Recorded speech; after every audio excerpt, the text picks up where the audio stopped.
करिए, 30 अक्टूबर 1990 और 2 नवंबर 1990 को जब अयोध्या में राम भक्तों पर गोलियां निर्ममतापूर्वक चलाई गई थी और उस समय की सरकार एक तरफ हिंदू समाज को आपस में बांटने का कार्य कर रही थी और दूसरी तरफ राम भक्तों पर गोलियां बरसा रही थी, उसके खिलाफ अड़िग चट्टान बनकर के किसी एक नेतृत्व के सामने कोई उनके सामने टकराया था तो व्यक्तित्व था सरदेव बाबूजी कल्याण सिंह जी का, जिन्होंने कहा था कि हम हिंदू समाज को बंटने नहीं देंगे, हम हिंदू समाज को बंटने नहीं देंगे।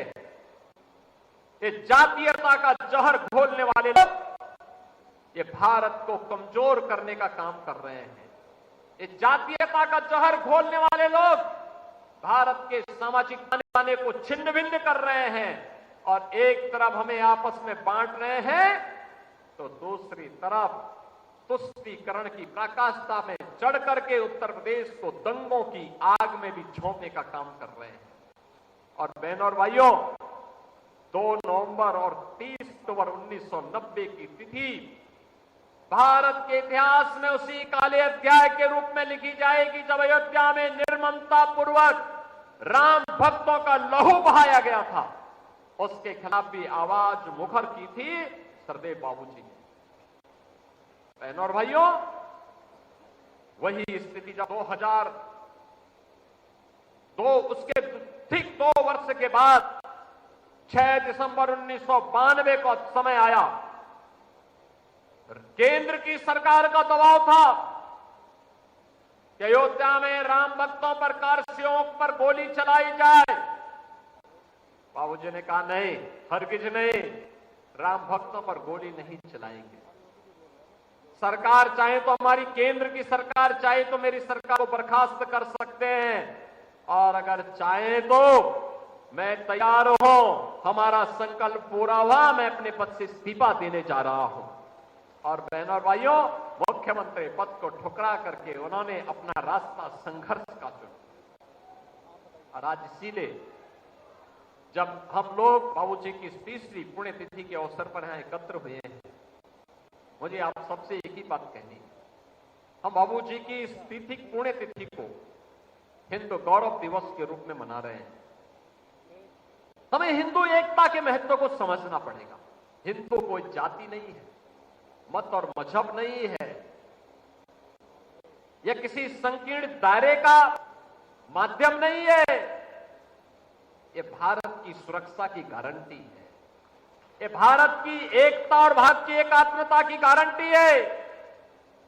याद रखना, जब तक भारत का मूल सनातन हिंदू समाज मजबूत है, भारत की एकता और अखंडता को दुनिया की कोई ताकत चुनौती नहीं दे सकती। लेकिन जिस दिन ये एकता खंडित होगी, उस दिन भारत को फिरके में बांटने की विदेशी साजिशें सफल होती हुई दिखाई देंगी। हमें इन साजिशों को सफल नहीं होने देना है, कतई नहीं होने देना है। आज की सबसे बड़ी आवश्यकता है, जो लोग आपको बांटने का काम कर रहे हैं, इनके चेहरे अलग हैं, इनकी चाल अलग है, इनका चरित्र अलग है। ये बोलेंगे कुछ, दिखाएंगे कुछ, करेंगे कुछ। जब भी इन्हें अवसर मिला, उत्तर प्रदेश को इन्होंने दंगों की आग में झोंका है। जब भी इन्हें अवसर प्राप्त हुआ, इन्होंने हिंदुत्व के ऐसे नायकों को अपमानित किया। कौन नहीं जानता है, समाजवादी पार्टी के मुखिया तो सरदेव बाबूजी के दिवंगत होने पर तो एक भी शब्द उनके मुंह से नहीं निकला। श्रद्धांजलि देने के लिए जाने की बात तो दूर, एक शब्द नहीं निकला। और वहीं प्रदेश का एक दुर्दांत माफिया मरा था तो फातिया पढ़ने के लिए उसके गांव तक चले गए थे।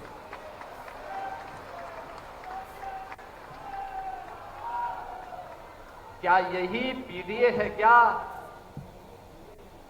क्या यही पीडीए है? इस सकल हिंदू समाज के लिए जिनका जीवन समर्पित था, ऐसे सरदेव बाबूजी के दिवंगत होने पर श्रद्धांजलि देने की बात तो दूर, श्रद्धांजलि देने की बात तो दूर, एक शब्द उनके मुंह से संवेदना के लिए नहीं निकले। सरकार से नहीं बात करते, राजू से बोल करके संवेदना व्यक्त कर सकते थे, क्योंकि सरदेव बाबूजी तो राज्यपाल भी थे, दो राज्यों के राज्यपाल रह चुके थे, प्रदेश के दो बार मुख्यमंत्री रह चुके थे,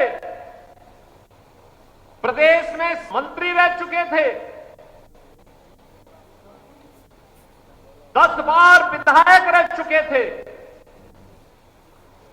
2 बार सांसद रहे थे,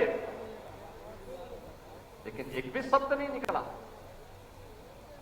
और सैकड़ों हिंदुओं की खून से जिसके हाथ रंगे हुए थे, ऐसे दुर्दांत माफिया के मरने पर ऐसे मातम मना रहे थे जैसे इनका कोई सगा चला गया हो। बहनों और भाइयों, ये पीडीए का वास्तविक चरित्र है, और इसका वास्तविक चरित्र देखना है तो अयोध्या में एक निषाद बालिका के साथ जो घटना घटित हुई, कन्नौज में जो घटित हुई, लखनऊ में जो कुछ घटित हुआ, यही इनका वास्तविक चरित्र है, यही इनका चेहरा है, यही इनका चेहरा है। ये लोग बोलेंगे क्या, करेंगे क्या और दिखेगा क्या, इसमें जब तक हम फर्क महसूस नहीं करेंगे और जब तक इसका एकजुट होकर के मुकाबला नहीं करेंगे, ये लोग प्रदेश की जनता को ऐसे ही बेवकूफ बनाते रहेंगे, ऐसे ही छलते रहेंगे। आवश्यकता है अब इनकी वास्तविकता को समझें।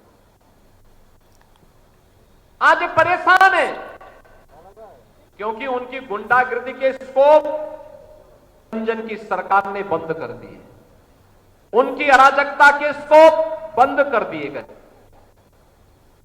उनके एक एक षड्यंत्र को हर एक पक्ष पर रोक करके उतनी कठोरता के साथ रोकने के सारे स्कोप बंद कर दिए गए हैं।